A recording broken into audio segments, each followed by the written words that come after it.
Hello সবাইকে, আমার চ্যানেলের নতুন একটা ভিডিওতে তোমাদের সবাইকে ওয়েলকাম। তো যারা কেকের বিজনেস নিউ স্টার্ট করছো এবং টল কেক নিয়ে অনেক রকমের প্রবলেম ফেস করতে হয়, তাদের জন্য কিন্তু আজকের এই ভিডিওটা। তো পুরো ভিডিওটা কিন্তু স্কিপ না করে তোমাদের দেখতে হবে, আর আশা করছি তোমাদের সব প্রবলেম আমি সলভ করে দেব। তো তার জন্য প্রথমেই বলে রাখি, প্রথমেই সবার যেটা কোয়ারি থাকে যে টল কেকটা আমরা কত ইঞ্চ মোল্ডে বেক করব।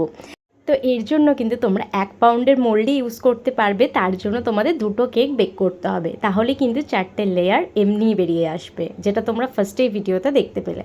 এবার তো ক্রিম দিয়ে লেয়ারিং করে নিচ্ছে, দেখতেই পারছো। আর এই টিপসটা বলার কারণ হচ্ছে, প্রথম আমরা যখন কেকের বিজনেস স্টার্ট করি তখন কিন্তু অনেক কিছু কিনতে হয় এবং আমরা বুঝতেও পারি না সব কিছু যে কীভাবে কী করব ম্যানেজ।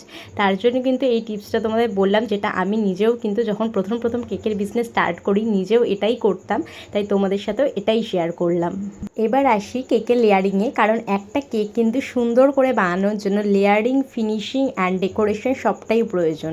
তো দেখতেই পারলে কেকের মাঝে কিন্তু ক্রিম দিয়ে আমি এখানে বাটারস্কচ নাট ইউজ করছিলাম। এখানে আমি অবশ্যই বাটারস্কচ ক্রাশ ইউজ করিনি, কারণ কাস্টমারের ডিমান্ড ছিল যে ক্রাশ যেন আমি ইউজ না করি। কেকটা যাতে সফট থাকে তার জন্য কিন্তু এখানে আমি সুগার সিরাপ ইউজ করছি। আর ক্রাম কোটিং করে কিন্তু কেক অবশ্যই 5 থেকে 6 ঘন্টা ফ্রিজে রেখে দিতে হবে। তার জন্য এখানে আমি কিন্তু ক্রাম কোট করে নিচ্ছি ক্রিম দিয়ে, তোমরা দেখতেই পাচ্ছ।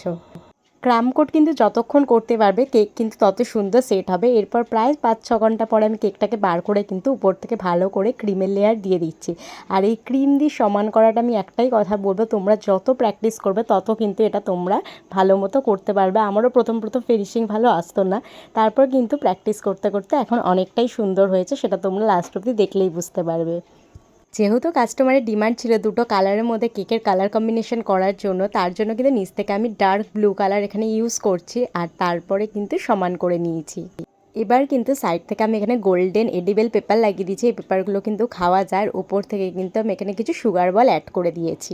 এবার আমি উপর থেকে কিছু ফক্স বল অ্যাড করে দিচ্ছি। এগুলো কিন্তু খাওয়া যায় না, এগুলো কেকের র মেটেরিয়ালস তোমরা যেখান থেকে কালেক্ট করো সেখানেই কিন্তু এগুলো খুব সহজেই তোমরা অ্যাভেলেবেল পেয়ে যাবে।